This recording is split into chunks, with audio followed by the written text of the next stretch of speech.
Greetings and salutations, and welcome back to Colecast.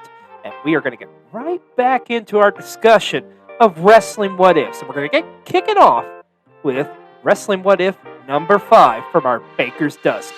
Let's go.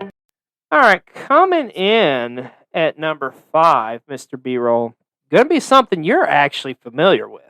Because now we're going to talk kind of a current era of wrestling, if you will. But I'm going to ask you the question, what if Chris Jericho does not wrestle Kenny Omega at Wrestle Kingdom 12? And here's the thing with this one. He's went on record and said this. Jericho wrestling Omega at Wrestle Kingdom 12 is a good part of the reason. I don't know if I'd say all, but it's close to of why Tony Khan decided, you know what, I'm going to get in the wrestling business. Thus, AEW. So if Jericho doesn't wrestle against Omega, dude, we may not even be talking AEW right now. Yeah. I mean, how insane is that? Crazy. But I remember at the time what was so interesting about that is how freaking Omega, or how it was kind of it was unheard of for any major talent to go work for a promotion outside of WWE, because that's all that was really in town was WWE. I mean, yeah, you had other promotions going, but nobody was even close to being second. Not Ring of Honor, not Impact Wrestling, not any of these other promotions that was going at that time frame. But the one that was closest, really, was New Japan Pro Wrestling. And it was just a lot of it was just how they were presenting their product, man. In New Japan, Wrestle Kingdom, you can look and watch any Wrestle Kingdom, production-wise and stuff. That is, and the staging and the sound and just the whole aura of it, that is right up there with WrestleMania. Now, granted, WrestleMania has obviously been around longer, but Wrestle Kingdom is freaking WrestleMania in Japan. There's no ifs, ands, or buts about it. But you had, the Gaijin wrestlers, you, of course, talking about the guys who aren't from Japan, like the Kenny Omegas, was he had really gotten over there. And it was one of those things where in that era, and we're talking this current era, man, it was hard as hell for somebody like a Kenny to get over. Yep. Back in the day, American wrestlers that got over were usually the big guys, like Stan Hansen or Scott Norton or Bruiser Brody, And you had other wrestlers kind of come in and out that worked Japan, but none at a main event level as those guys until Kenny Omega. And I think what really got Kenny over was his wrestling. And, of course, Kenny from Winnipeg, same hometown as Chris Jericho. So I did not know that. Yeah, they're both from Winnipeg. You know who else is from Winnipeg? Who has a big part of this story as well? Don Callis. Oh, really? Yeah. So Don Callis was actually the one who had kind of gotten Jericho's ear of hey, what do you think about wrestling at the Tokyo Dome? Because at the time, Jericho's wrestling for WWE, but he doesn't have a contract per se. He's just kind of working on I think at this point, kind of a match-to-match basis or some shit, But Jericho, always said in interviews, he would never work for anybody but Vince McMahon as far as pro wrestling. Oh my, how that has changed. No shit, right? And then it was just Jericho's you know what? We're talking about Jericho. We're talking about the GOAT. We're talking about the man who always reinvents himself. Jericho's you know what? I'm gonna try it. And the money talks, bullshit walks, right? The money was right. Story was right. I'll never forget, man. I'll never fucking forget. Because I was watching New Japan. At this point, I was balls deep in watching New Japan. Because it was New Japan was my outlet, because I wasn't watching WWE. I'd watch NXT, but New Japan was my go-to. I just love me some New Japan. It's where I really fell in love with Japanese wrestling. But anyways, I think it was the finals of the World Tag League or something like that. It was one of those shows, and Kenny had just wrestled. It was right around that period where we're getting ready to go into the Tokyo Dome at Wrestle Kingdom. It was a couple months beforehand. And you knew what your main event was going to be. And boy, what a main event that was. And the incredible build was going to be Tetsu Naito, who had won the G1 Climax, was finally going to get the right to challenge for the World Heavyweight title, the IWGP Championship, in a main event against Kazuchika Okada. I mean, that match for it itself. But you know, you got to have some fun stuff peppered in because it's Wrestle Kingdom. So it's like, okay, we don't know. Kenny's the U.S. champion at the time. You don't know who he's going to wrestle or whatever. And then on the screen, like it goes dark and the screen pops up, and you see this figure, and then you see it's Chris Jericho, and you're like, what the fuck? I mean, it just set the wrestling world on fire. People could not believe this because this was unheard of, absolutely unheard of a major WWF guy or WWE guy jumping ship to another promotion and to do something of this nature. It's just like, it was mind-boggling. It's like, what is going on? So I've got goosebumps just hearing you talk about it. yeah, and that promo was just like Jericho being himself too, because you know, with WWE the longest time everything was scripted, blah blah blah. And it was just like, hey, here, you're a pro wrestler, you've done promos all your life. We're not going to give you any guy. Just say, hey, here's what you want to say, how you want to build it. And it was like, it was truly authentic. Like, wow, this is real Chris Jericho, and this is Jericho like kind of playing a different character. And it really started with Jericho's really opening up the creative juices. Because, I mean, we all know Chris Jericho now. I mean, and he was given WWE gold back then, too. Because, I mean, he did the whole stuff with Kevin Owens. He did the Festival of Friendship or whatever. And they had that incredible storyline build to only where they wrestled in the second match of WrestleMania there in Orlando, whatever WrestleMania that was. I can't think of the number sequence. But anyways, you get the idea. And it's just like, what the fuck? And so, yeah, all that ties in. And Jericho's like, you know what? Fuck it. I'm going to do this. I'm going to work Wrestle Kingdom. I'm going to work Tokyo Dome with Kenny Omega. And geez, what a match they had. Yeah. And Jericho said this a lot of times in interviews, too. He's kind of putting things together with Omega about what they're going to do. And he's like, okay, so who do we need to go to talk about this? And Kenny's like, what are you talking about? Yeah, what are you talking about? Like, who do we got to get approval for? It's like, dude, you don't got to get approval for shit. Like, we're just going to go out there and wrestle. And it's just like, oh my God. You don't understand. When you're in, like, the WWE for so long, you're used to, like, having so many producers and so many writers and so on and so forth. But that Wrestle Kingdom did massive numbers for New Japan and got them a ton of people subscribing to New Japan World because, hell, they want to see Kenny Omega and they want to see Chris Jericho. And those guys delivered, had an incredible freaking match. And like I say, Tony Khan sees this and it's just like, you know what? Like, I've got friends. I have an idea. I've got friends in the television business. If I can get a TV deal, like, it made sense. He looked at it, and it really has redefined pro wrestling to where, you know, you don't have to freaking tour and do like, you know, a show every single day like it was back in the day. You can just focus on your TV, film once a week, some cases twice a week, whatever. Weeks of pay-per-views, usually 3 times, but and the wrestlers get to kind of heal their bodies up and stuff. And if you look at the pro wrestling game now, these guys can go and work independents and make some decent change, if you will. Do autograph signs, do their own thing. It's not like in WWE where it's like, we own your fucking soul, you know, and you can go, like, anything you do, you belong to us. You know, these guys are out there and they can make money on their own, build themselves up. They have the rights to do like vlogs and all this stuff that helps with their, I don't want to say gimmick, but just helps with their image or whatever. It helps with image, helps with storyline. I mean, somewhat storyline. Like, yeah, but the thing is, if Jericho doesn't wrestle Omega, we don't have an AEW, I don't think. Because you would have had an all out or an all in, I should say, because that was already kind of in the runnings, you know, and it made sense because it was like, okay, it's that was pretty popular. Those guys were pretty popular to kind of put on their own show. Now, I don't think they would have thought it would succeeded at the success it did. But, man, that was a big part of AEW's formation as well, is that event. Yeah. And it just goes to show you, you know, the times in wrestling, they change, just like in anything. And it was time for a change. It was time for a promotion to come in, a big-time promotion with a big-time feel, to be, you know, a competition, if you will, to WWE. Although WWE still, I think, claims to this day they're not a competition, but everybody's competition to them. But, you know, teach its own. It is what it is. And, say this a million times on here. I'll say it again. That's another story and another whole podcast into itself. Yeah, I will go as far as to say, if this match, Jericho versus Omega, I mean, if it, without it happening and say AEW doesn't get created, which it still could have possibly, but who knows? What if, right?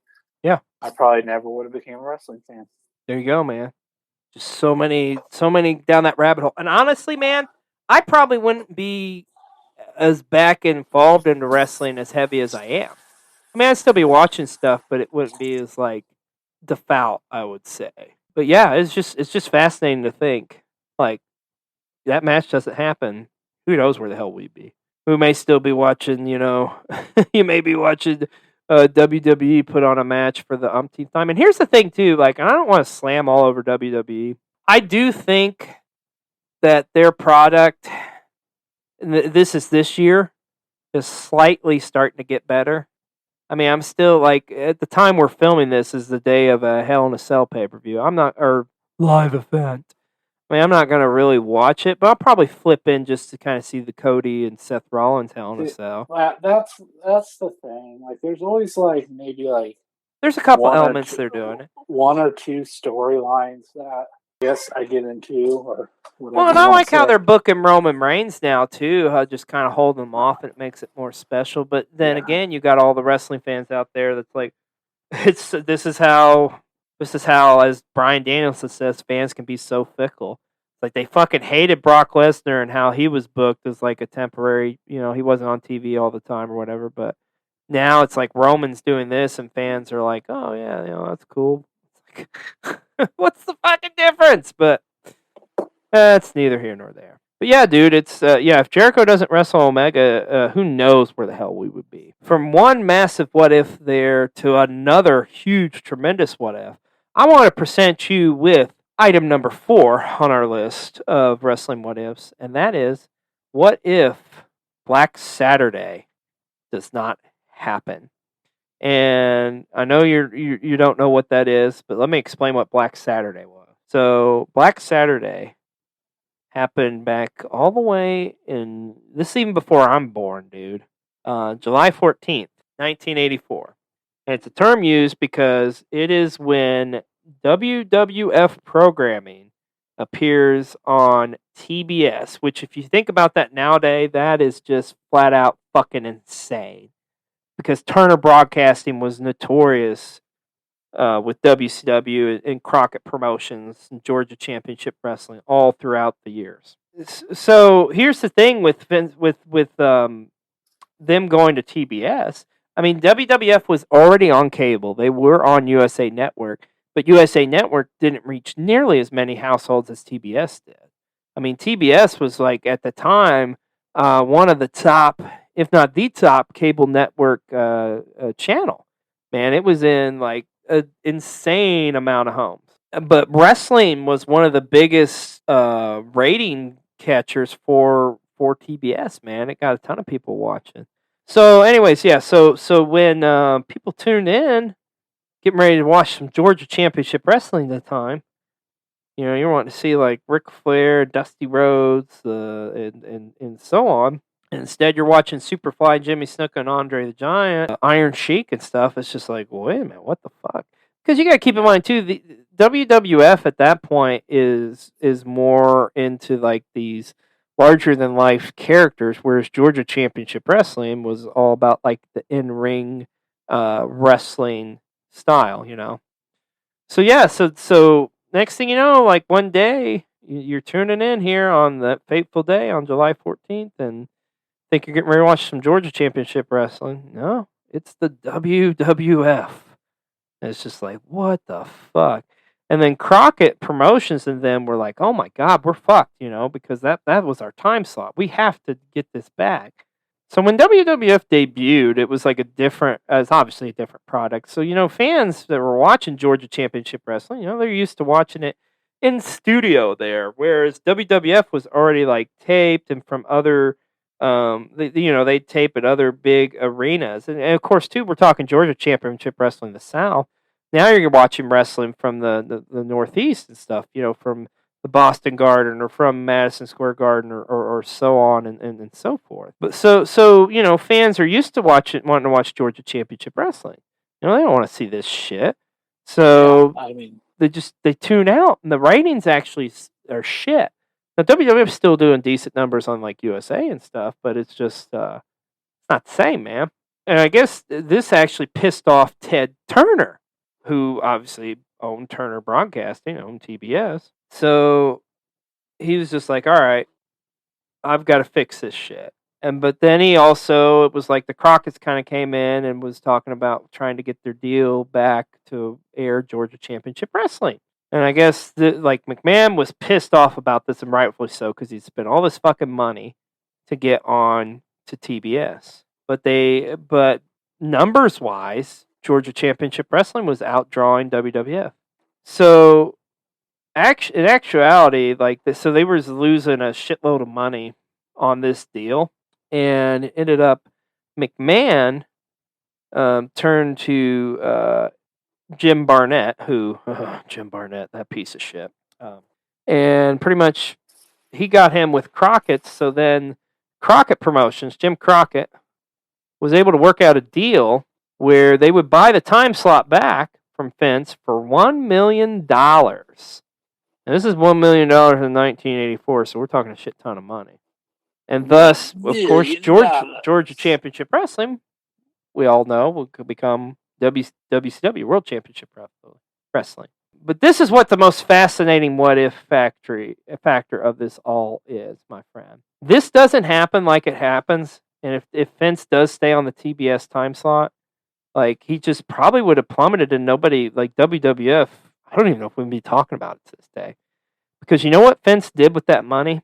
He bought, that paid for the first WrestleMania, is that right? That's right. He used the money to pay for the first WrestleMania. And I mean, he took a huge gamble just doing that.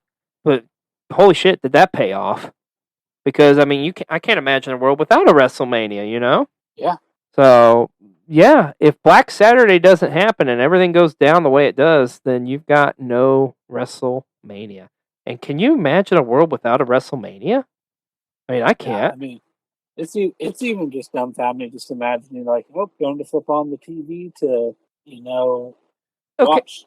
You asked me this earlier, as far as what would it be like to the equivalent today? This would be the equivalent of, let's say I'm turning in on Monday night on USA Network to watch Monday Night Raw, and lo and behold, Tony Khan comes out and says, "Hey, we bought this time slot, and we're now going to be on the USA Network." You'd be like, what the fuck?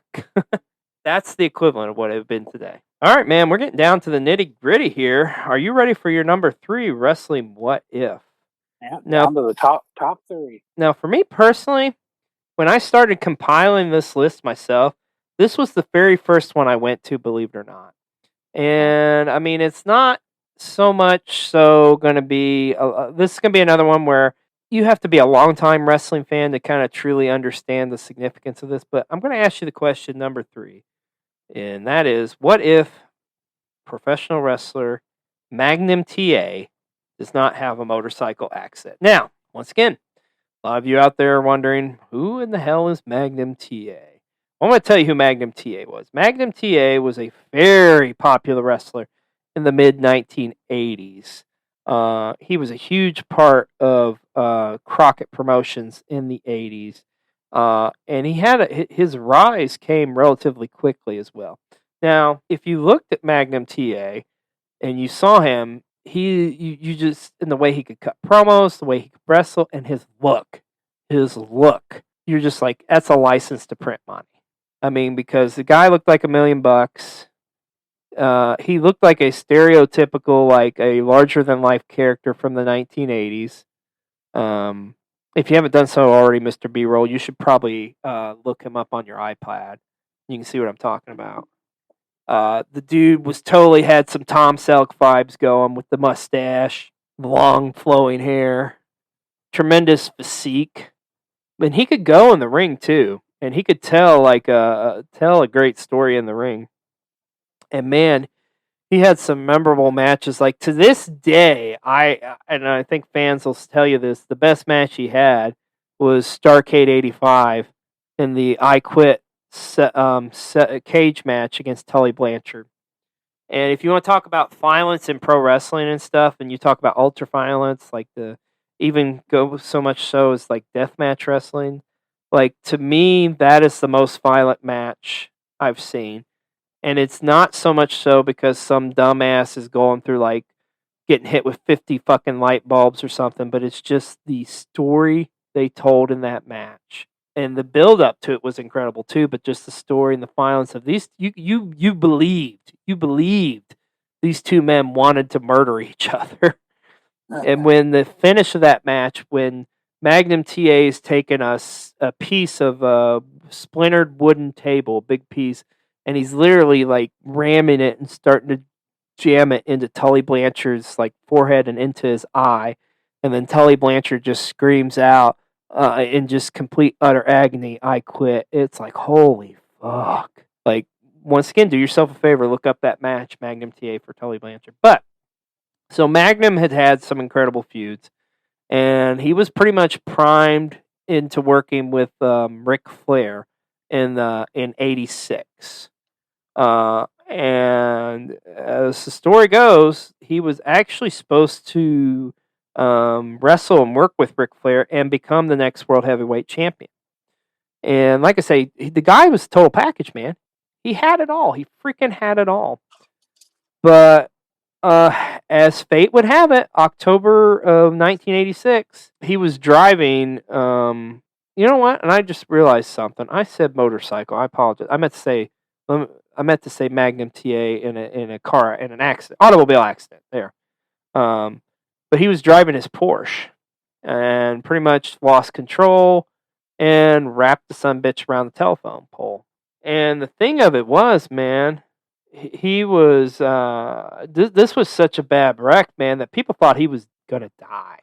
Like people thought he was literally gonna die in the hospital. Yeah, I'm looking at pictures of the like. There's like newspaper articles on here. Oh yeah, it's like crazy. Well, the right side of his body was paralyzed for a long period of time. And I mean that's it. Like he never wrestled again after that. But it's just like, and we're going back here, and you talk about like, what would you compare it to? I could compare it to this. Could you imagine if Hangman Page had his incredible run and was going to get ready to, like, let's go back to last year, and he's come back and he wins that number one contendership, and he's going to challenge Omet Kenny for the title at Full Gear, and he gets an automobile accident and he can never wrestle again. That's the equivalent to this, because Magnum TA would have went down as one of the top baby faces. He would have been a guy like you could build a company around, a guy like a Sting, a guy like a Dusty Rhodes, a guy like a Hulk Hogan. And it would have been interesting too to see, like, well, if his career as it went on, how long would he have stayed in WCW or with Crockett Promotions? Would he have competed in WCW? Would he have jumped ship over to WWF? Hell, he could have been a WWF champion for all we know. Because like I say, the guy had it. The guy had the total package. And it was such a sad thing to see. If you look at his before pictures and then after, like after he has the accident, I mean, the guy looks like a shell of himself. And I mean, but but you got to look at it this way too. It's amazing that the man could even freaking walk at that point. Because that accident was just that freaking bad. And it was interesting too, like what they did that year at that Starrcade '86. They were going to build it up to be the big main event was going to be Magnum against Ric Flair and getting that moment of winning the belt, but they obviously had to call an audible because we're talking October is the accident, and November is when the Starrcade was. So they ended up plugging in. And this is another thing I found fascinating too. They plugged in Nikita Koloff, who was a great wrestler, but at the time had like the Russian bad guy kind of gimmick, And it was just like, what the fuck? Like, so you got a heel against a heel in 1986 in the main event of like your biggest show of the year. Now, granted, that show had a ton of other matches that was drawing people, and the fact that it was Starrcade. But like I say, if Magnum TA doesn't have that accident, I mean, you're talking about Magnum TA as like one of the top main event wrestlers of all time, and that's saying something. So, once again, we're looking back here at the history of wrestling and asking what ifs. A lot of this stuff, like I say, I highly recommend you look it up and watch it on like YouTube or something, man, because it's really good. It's good shit, brother. All right, man. Moving onward and upward, let us talk about our number 2 topic. So this is it. We're getting down to the final 2 here, and boy, oh boy, these final 2, I would safely say these are probably the most asked what if questions in all pro wrestling. So coming in at number 2, what if the curtain call does not happen? And I know, good sir, you actually know about the curtain call. I do indeed. I mean, yeah, just the fact that a fan captured that footage and just, I mean, really for like the first time, it kind of broke that like fourth wall, you know? Like, oh yeah, yeah, and like you hit the nail on the head. There's so many fascinating things about that, but the fact that it was videotaped, because we're not talking like obviously they weren't recording this for future reference or anything for WWF. It was just a house show. But it was just amazing to the fact that a fan was able to record this, and not only record this, but it's not like he's getting in like a freaking small like smartphone or anything. He's probably got like a big ass fucking camcorder or something, or at least something that's like handheld. But those are still pretty good size too. It's like, how is that guy keystering that in through security? You know, but thank God he did. But yeah. So those of you who don't know the curtain call. So this was pretty much the last appearance from Scott Hall, aka Razor Ramon, and Kevin Nash, aka Diesel, for the WWF, because they'd already signed contracts to join WCW. And we all know about the Clique, so the Clique pretty much compromised those two, as well as Shawn Michaels, 1-2-3 Kid, and Hunter Hearst Helmsley, Triple H. So what happens with the curtain call here is, the main event, this is in Madison Square Garden.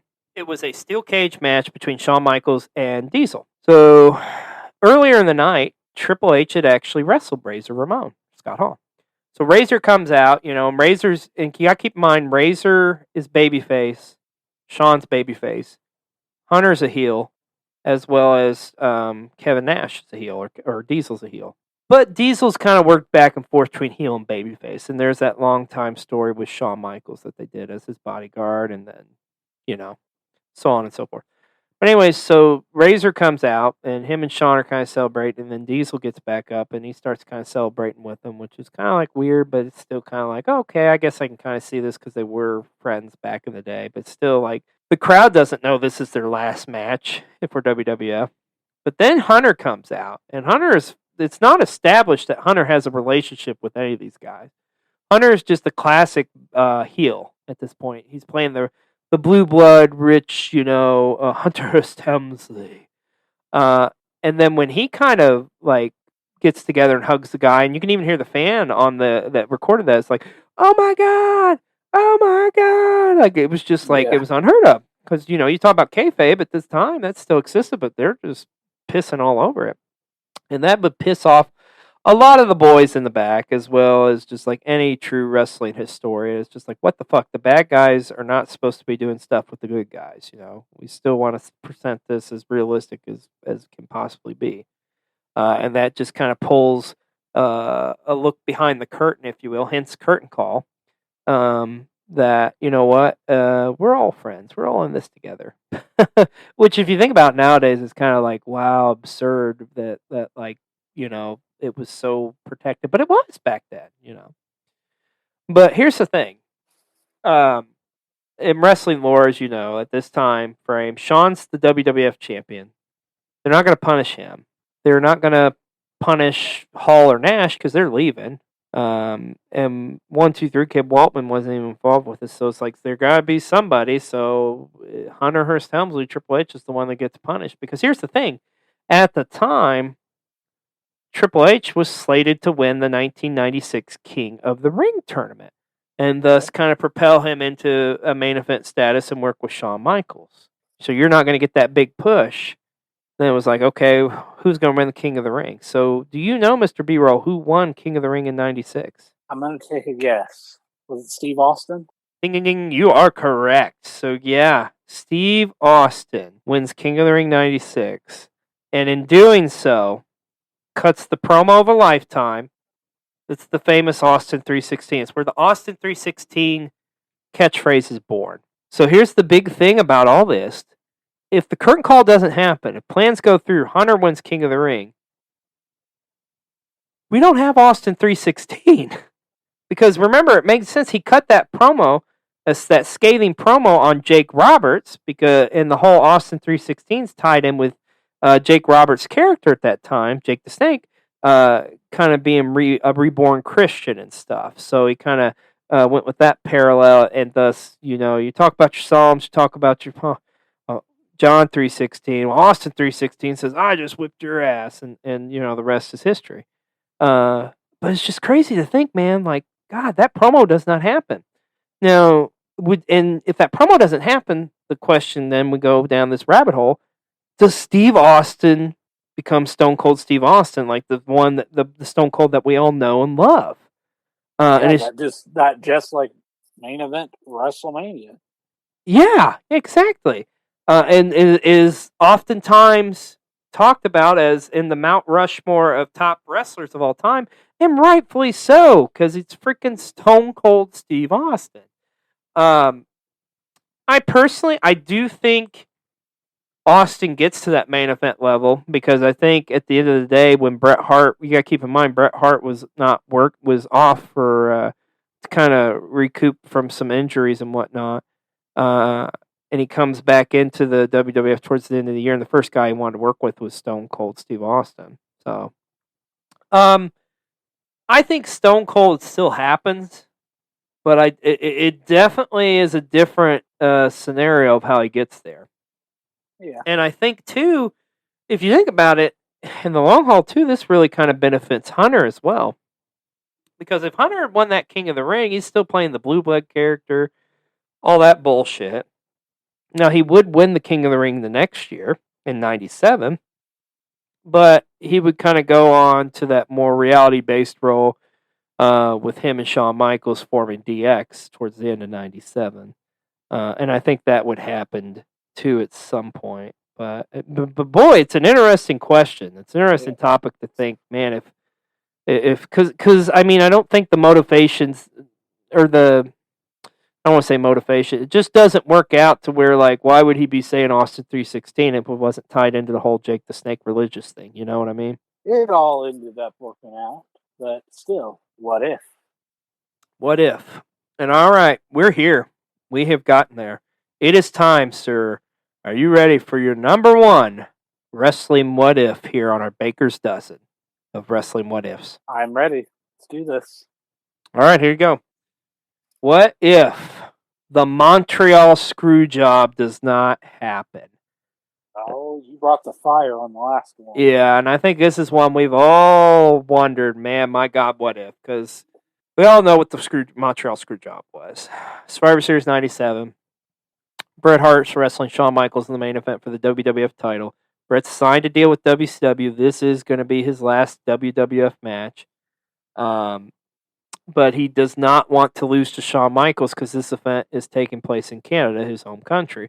And plus, too, him and Shawn was just backstage in this like bitter rivalry of just like, because Shawn Michaels, and once again, I said this on Hogan, I'm not going to apologize for this either. I think Shawn Michaels is a piece of shit. Great in-ring worker and stuff. I can't take that away from him. Just like I can't take away from what Hogan did, but he still was an asshole, and he'll even tell you he's an asshole at this time frame. So he was just a freaking obnoxious prick, and that's why Bret did not want to drop the belt to him.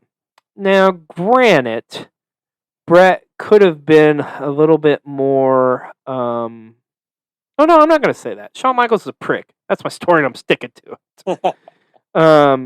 But yeah, so Bret, they were trying to figure out what the hell to do with the title. Like, because the thing of it was, Vince wanted him to drop the title there because he was afraid he was going to show up on WCW and drop the belt in the garbage, kind of like Alundra Blaze had done.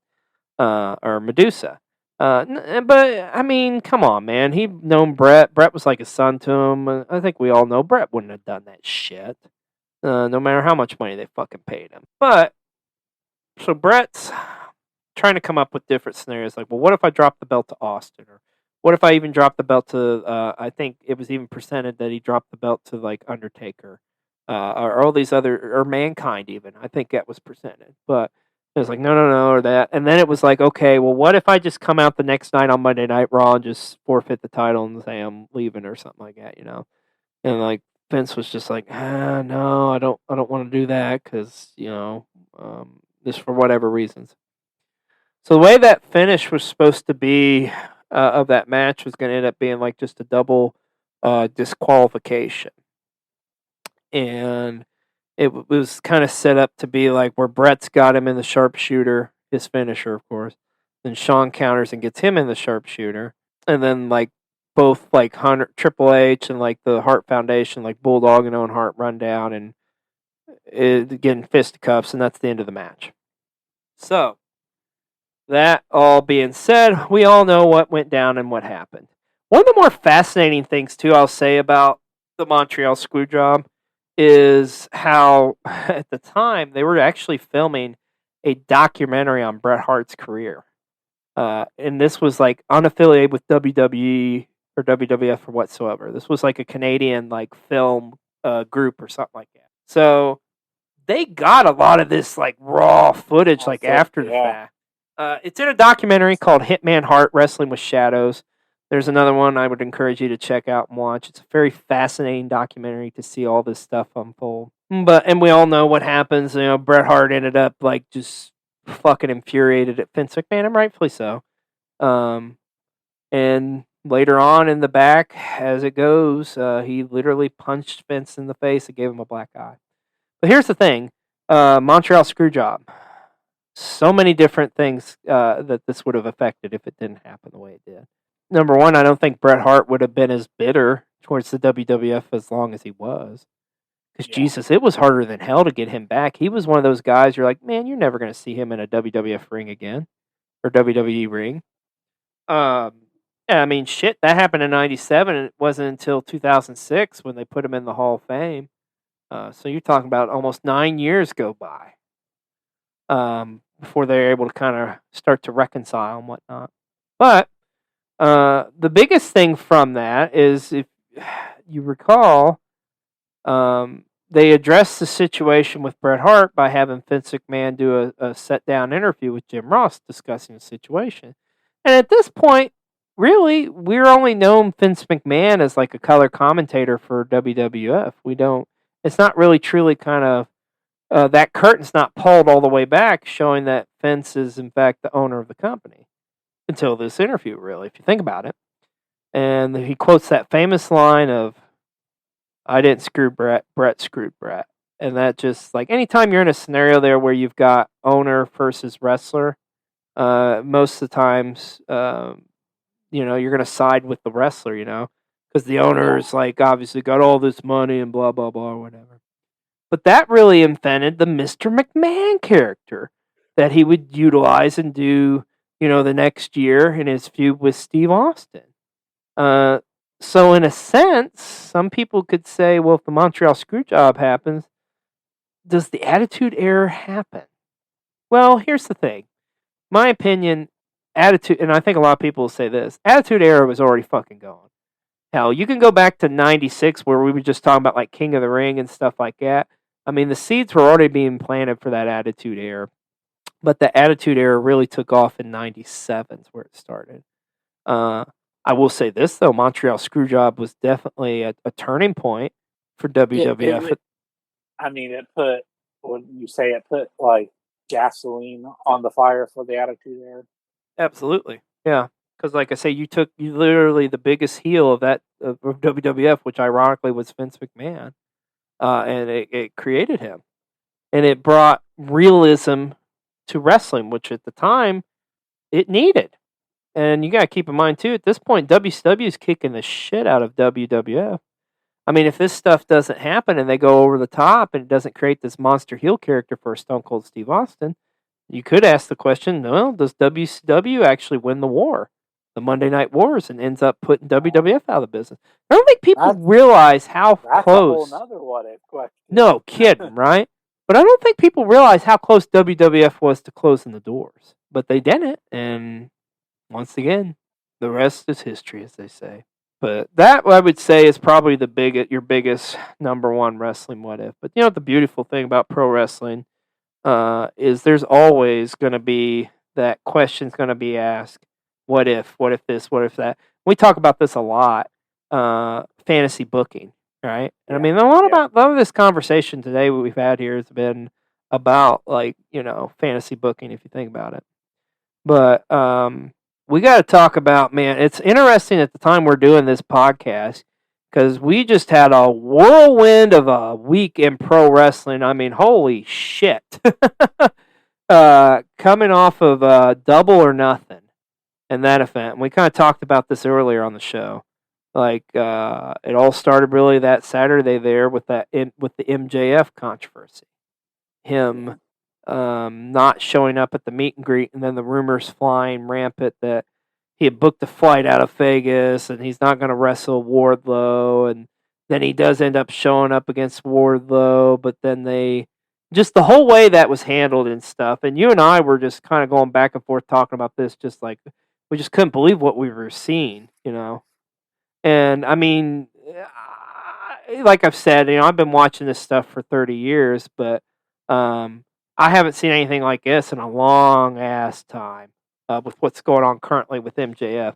Like, what was your whole thought process of it and I want to say that your thought process of this before we got to Dynamite. Before we got to Dynamite, I mean, really wanted that match to happen because you're a big Wardlow fan. That was probably like, would you say that was the best built match on the whole Double or Nothing card? Yeah, I would. Absolutely, I would. Yeah, and I mean, Wardlow had just become this ultimate babyface, and so, like, a lot of it, you're like, is this a work? Is this a shoot? Like, is this real? Like, there had already been reports that he's not happy. So yeah, and he's done multiple interviews and stuff where he's kind of said some things against AEW that Tony Khan obviously wasn't too thrilled with. So there's that as well. But Wednesday, though, we get to that Dynamite. Holy shit! Because then it was like, at that point it was like talked like, okay, he's going to be suspended and sent home for X amount of time or whatever. Yeah, I wasn't even expecting him to be on that episode. No, until they announced it. What, that day or the day before? Yep. And the only thing we really knew was that he was going to meet with Tony to have a discussion about everything that's gone down. But then, of course, at this point, everybody keeps going back and forth. Is it a work? Is it a shoot? What is it? And here's the thing. You get to that Dynamite, he comes out and he cuts that promo, and fuck me. You talk about a pipe bomb, shit.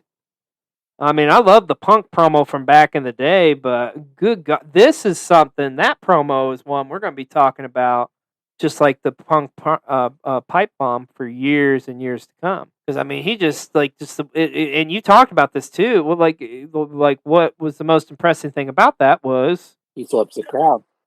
Yeah.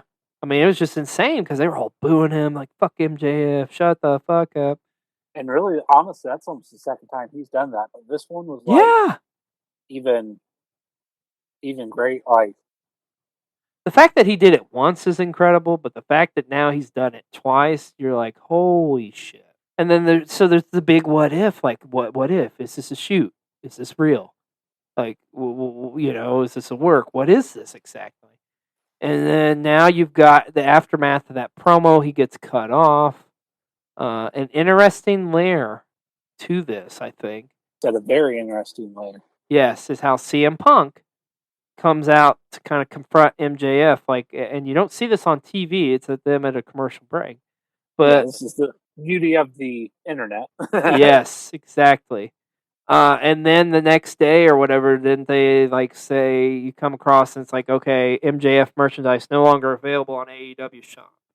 And then it's like MJF no longer a member of the roster on their website. And then it's like MJF's no longer being followed by AEW's like social media handles or whatever. Yep. So it's just like, oh my gosh, it just keeps getting thicker and thicker. But here's the thing, like if you look at it, I feel like this is building up towards a CM Punk feud ultimately where he'd take the title from him. But hey, guess what? We want to talk about another what if scenario. Now we're presented with a what if real life scenario. Because this is what really was fucked up was Wednesday night on Dynamite, Punk got injured. And it's unfortunate how it happened because it wasn't an in-ring injury. They haven't really specified exactly what the fuck's happened, but you can see it if you look at replay. Punk jumps into the crowd, and remember, this Dynamite is a brand new stage setup and stuff. And he jumps into that crowd and like he hits the barricade. You can see his foot hit. So he's broken something in his foot or something. So we get to Rampage here this past Friday night, and he comes out and man, that promo. Let's talk about that. I mean, he's first. That was real. I don't even know if you call that I mean, that was straight up real. Yeah, and when he's first talking, he's got all those tears in his eye. You're like, oh my god, is he going to fucking retire? And like, no. But I think those tears was just for the fact of like what they had planned. Because you and I have talked about this before. We truly believe kind of Tony Khan is kind of like he's like AEW. He's got it planned out like the MCU, where he's got like stuff in his mind booked up for like the next 3 years or whatever. Yeah. So I think it was obviously plain as day. We're getting ready to get Summer of Punk, but unfortunately, due to the injury, that can't happen. Now, I will say this and give credit to AEW. I like how they've handled it, and they're not going to actually strip him of the belt. He's going to remain the champion, but they are going to crown an interim champion. And boy, oh boy, Mr. B-Roll, that is where we really get into a what-if scenario. Because this is really fucking interesting. Because this presents a couple of different options here. So this is, and it was confusing how they announced this at first, but now we know what's going to happen to a certain extent. So they are calling it the Eliminator Series, right? Because to crown the interim World AEW champion. So how this is going to work is on the next Dynamite, and like I say, this is at the timing or at us recording this podcast. It would be this upcoming Wednesday, which would be the 8th, June the 8th. They are going to have to open the show a battle royal. And the winner of that battle royal will go on to face the current number one contender, Jon Moxley. So the same night. On the same night. And the winner of that match will go on to Forbidden Door. And it's interesting because the winner of that is going to face not an AEW wrestler, because we're talking Forbidden Door. They will meet a New Japan wrestler. And what we do know now is that the upcoming New Japan Pro Wrestling Dominion show on June the 11th, I believe, we're going to have a one-on-one matchup between longtime rivals Hiroshi Tanahashi and Hiroki Goto. And the winner of that match will face the winner of Moxley and the Battle Royal winner. So fantasy booking galore is open here, my friend. I mean, good God, it can go a number of ways. The biggest thing is the Battle Royal, right? Yes. We don't know who Moxley is facing. And we don't know who's in the Battle Royal. It could be MJF. We know Hangman's not in the Battle Royal. That's another interesting thing, too. You would have thought MJF would be, or I'm sorry, you would have thought Hangman Page would be in the Battle Royal, but he's not. He's wrestling David Finlay. Now, I think there's a reason for that. And my reasoning behind that, I think, is because Hangman Page is going to challenge the winner between Okada and Jay White at Dominion for the IWGP Heavyweight Championship at Forbidden Door. Is Finlay a part of Chaos? Finlay is, no, he's not a part of Chaos, but he's a New Japan Pro Wrestling star, right? Or wrestler. But he doesn't really have a faction he belongs to, unless something's changed. Because I do know his tag team partner Juice Robinson's with the Bullet Club now. So, but no, he's not in in Chaos or anything like that, as far as I know. But yeah, man. So let's talk about the battle royal. I think the obvious thing would be okay. MJF shows up and wins it because I truly believe MJF was going to be the guy who dethroned Punk. But I don't think you pull that card yet because it's just this storyline's too fucking good right now. Yeah, Like I mean, you don't want to see MJF. You do and you don't. But let's see where this goes and let. in my opinion, I think you put MJF off TV for a while. Yeah, I agree. I think that's what the plan was too. Stick to the plan. It's the best case scenario, and it will make the story all the greater when it does come back to light. Now, as far as the New Japan side of this, to me, it's no disrespect against Goto. It's plain as day. Hiroshi Tanahashi is challenging for the AEW title at Forbidden Door. I mean, they already teased it anyway when Tanahashi came out, and it appeared like Tanahashi was going to face Punk, I think, originally at Forbidden Door. Yeah. And you got to wonder if that was set to be a title match. I think it was. Because I think they're going to do title matches there. And like I say, I think the IWGP title, and I mean this is no disrespect to Jay White, but I do think Okada retains, and we're going to get Okada and Hangman, and what could easily be match of the year. My God, that's going to be a fucking match. I mean, if they do it, which we'll see. And I had heard that that's not announced because they're waiting. They have to technically wait until after Dominion, June 12th, Dominion. Yeah. To see who retains. Yeah, I agree. Well, that makes sense. But yeah, that battle royal, the possibilities are endless. And there's another scenario that you brought up. We don't even know how many people are in it, do we? No, I would assume it's a 20-man, but is it a 16-man? Is it a 10? Who knows? Yeah. But let's talk about another scenario you brought up about somebody returning. Yeah, Mr. Kenny Omega. That's right. What if Kenny Omega? Now, as far as I know, he's still like healing stuff up, and I don't know if he's physically ready to go. But I just wonder if Tony's like, hey, man, I had this plan. It's not going to work out. I really need you. Can you come back? And like, my God, Kenny Omega. And then we talked about this too. What happens? Kenny Omega, let's say he comes back. He wins the Battle Royal. Let's say he beats Moxley. Then he's challenging against Hiroshi Tanahashi. And here's the thing I want you to wrap your mind around, folks. How apropos that is. Kenny Omega's last match in New Japan Pro Wrestling was at Wrestle Kingdom, where he was defending the IWGP Championship and lost to Hiroshi Tanahashi. So there you go, coming full circle. Now, if Omega's back in the mix too, though, I do think what they wanted to do for the longest time, this goes all the way back to the Ring of Honor New Japan Super Show at Madison Square Garden. They wanted to do Omega and Okada in North America for the first time. So I think there's that into the equation too. I also I think realistically speaking, it's really, we've talked about this, it really depends on who the hell's in that Battle Royal. But I think realistically it's going to come down to, it's going to be Moxley and Tanahashi at Forbidden Door.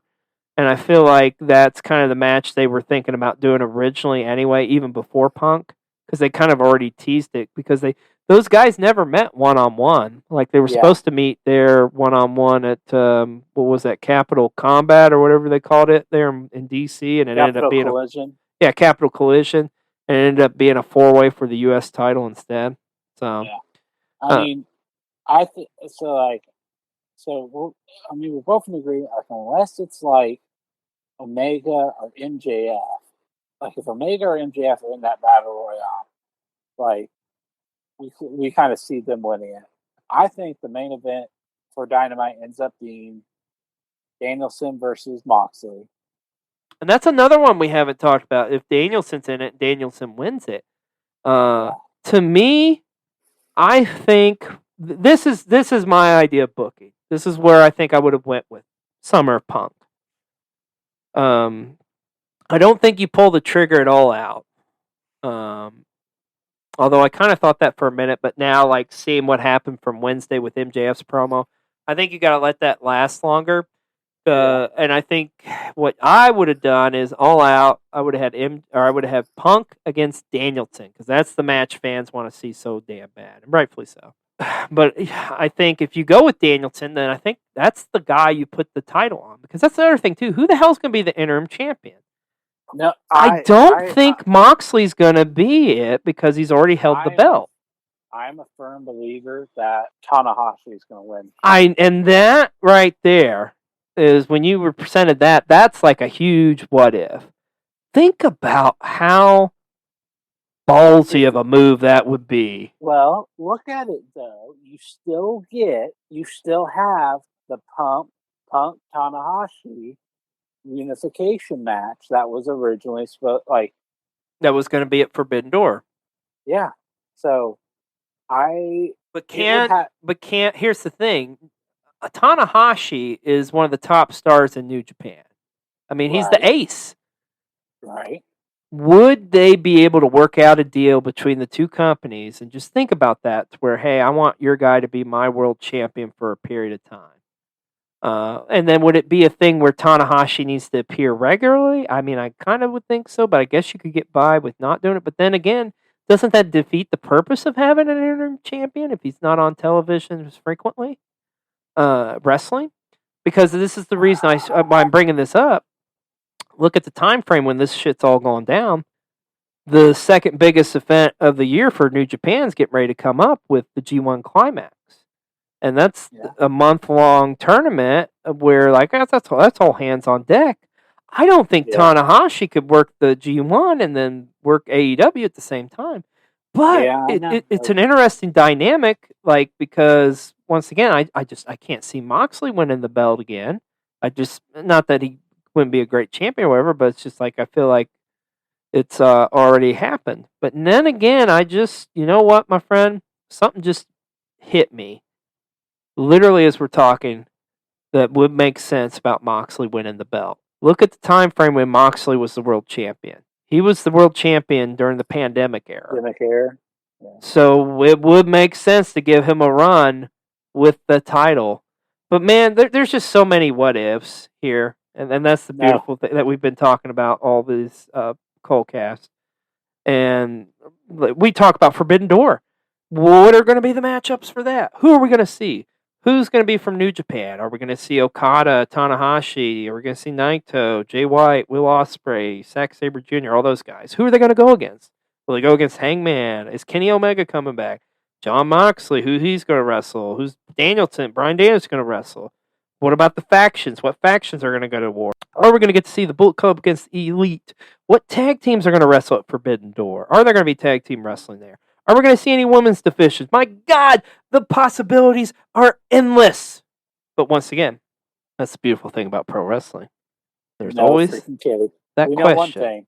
We know one thing for sure, though. What's that?